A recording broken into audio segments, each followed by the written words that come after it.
हरे कृष्ण, जय श्री कृष्ण, राधे राधे। आप सभी को शरद पूर्णिमा की ढेर सारी शुभकामनाएं। आज हम सभी लोग आज हम सभी भक्तगण इस शरद पूर्णिमा की संपूर्ण कथा को श्रवण करते हैं, जिस कथा को श्रवण करने से साधक के जीवन में धन, वैभव, यश, संतान, समस्त सुखों की प्राप्ति होती है। तो आइए बड़े ही प्रसन्न चित्त भाव से आज की इस बड़ी ही पवित्र कथा को श्रवण करते हैं। शरद पूर्णिमा का पर्व माँ लक्ष्मी के प्रागट्य के रूप में मनाया जाता है। इस दिन माँ लक्ष्मी की विशेष रूप से पूजा की जाती है। और आपको बता दें, इस दिन भगवान श्री कृष्ण ने महाराष्ट्र रचाया था, जिसे देखने के लिए स्वयं देवादेव महादेव भी गए थे। और माँ पार्वती के प्रागट्य का महोत्सव भी है। इस दिन दूध व मखाने से बनी खीर का भोग माँ लक्ष्मी को अर्पित किया जाता है। चंद्रमा की रोशनी में इस खीर को रखने के बाद प्रसाद के रूप में इसे ग्रहण किया जाता है। शरद पूर्णिमा का व्रत रखने वाले साधकों के लिए माँ लक्ष्मी के प्रादुर्भाव प्रागट्य की कथा का पाठ अवश्य करना चाहिए। आइए बड़े ही प्रसन्न चित भाव से बड़ी ही पवित्र पावन कथा को भगवान श्री हरि नारायण का मन मस्तिष्क में ध्यान कर माँ लक्ष्मी की छवि को सन्मुख में रखकर हृदय में विराजमान कर आज की कथा को श्रवण करते हैं। शरद पूर्णिमा का व्रत माँ लक्ष्मी के प्रागट्य के रूप में मनाया जाता है। बड़े ही विधि विधान से पूजा की जाती है। मान्यता है कि अश्विन मास की पूर्णिमा को माँ लक्ष्मी समुद्र मंथन से उत्पन्न हुई थी। अश्विन मास की पूर्णिमा को शरद पूर्णिमा कहा जाता है। इस दिन माँ लक्ष्मी का प्रागट्य महोत्सव मनाया जाता है। लोग इस दिन माँ लक्ष्मी का व्रत करते हैं, उनकी पूजा करते हैं और बड़े ही प्रसन्न चित्त भाव से हम सभी को यह व्रत करना चाहिए। और व्रत तो तभी संपूर्ण होता है जब व्रत की कथा को सुना जाए। तो आइए भक्तगण प्रसन्न मन से आज की कथा को सुनो। भीष्म जी ने कहा, भीष्म पितामह भीष्म जी ने कहा, मुने, मैंने तो सुना था लक्ष्मी जी क्षीर सागर से प्रकट हुई थी, फिर आपने यह कैसे कह दिया कि वे भृगु के पति ख्याति के गर्भ से उत्पन्न हुई? पुलस्त जी बोले, राजन, तुमने मुझसे जो प्रश्न किया उसका उत्तर सुनो। लक्ष्मी जी के जन्म का संबंध समुद्र से है। यह बात मैंने भी ब्रह्मा जी के श्रीमुख द्वारा सुन रखी है। एक समय की बात है, दैत्यों और दानवों ने बड़ी सेना लेकर देवताओं पर चढ़ाई कर दी। उस युद्ध में दैत्यों के सामने देवता परास्त हो गए। तब इंद्र आदि संपूर्ण देवता अग्नि को आगे कर भगवान ब्रह्मा जी की शरण को गए।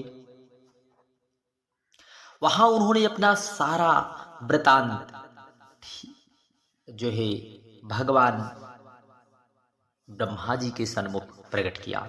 तब ब्रह्मा जी ने कहा, तुम लोग मेरे साथ भगवान की शरण में चलो। या कहकर वे संपूर्ण देवताओं के साथ क्षीर सागर के उत्तर तट पर गए, जहां भगवान वासुदेव को संबोधित करके बोले, विष्णु, देवाधिदेव, शीघ्र उठिए, इन देवताओं का कल्याण कीजिए।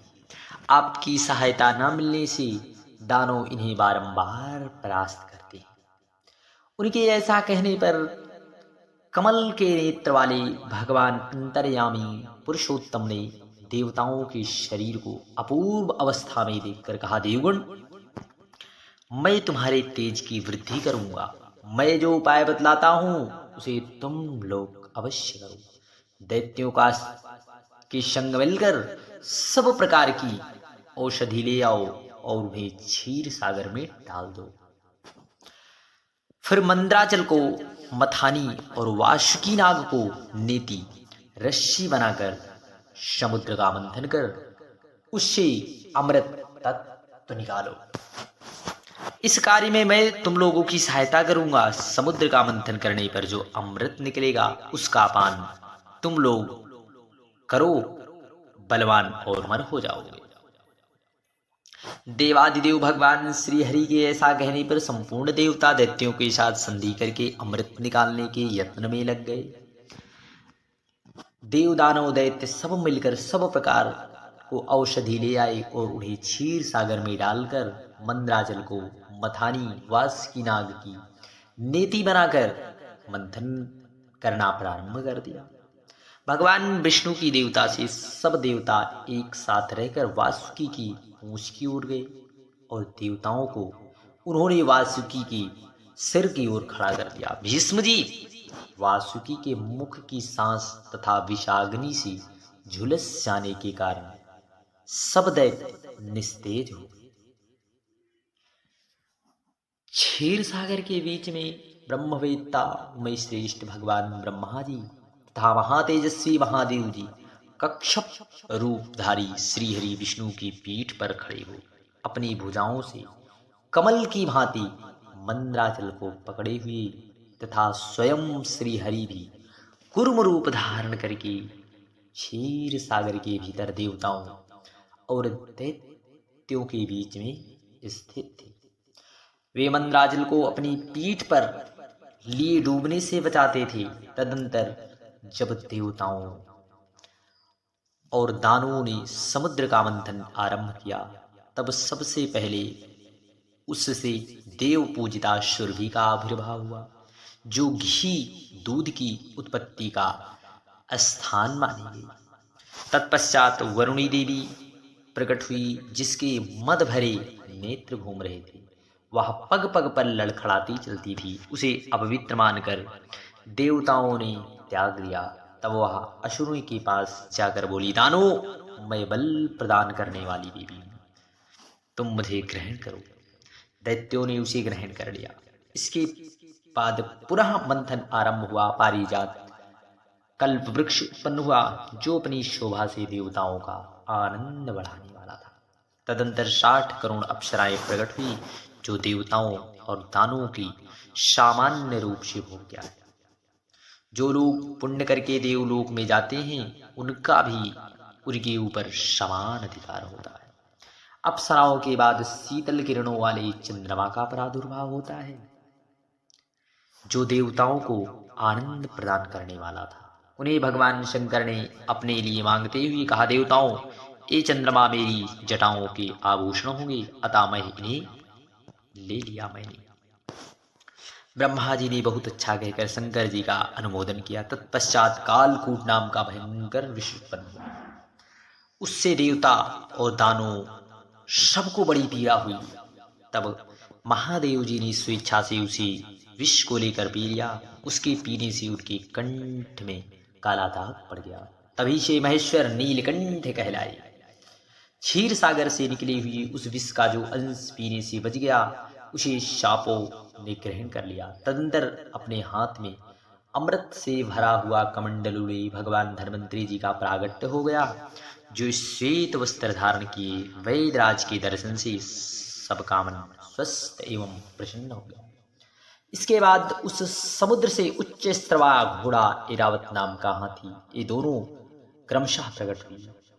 इसके पश्चात क्षीर सागर से लक्ष्मी देवी का प्रादुर्भाव हुआ, जो खिले हुए कमल पर विराजमान थी। हाथ में कमल लिए उनकी प्रभा चारों ओर छटक रही थी। उस समय महर्षियों ने श्री सूक्त का पाठ करते हुए प्रसन्नता के साथ उनका स्तमन किया।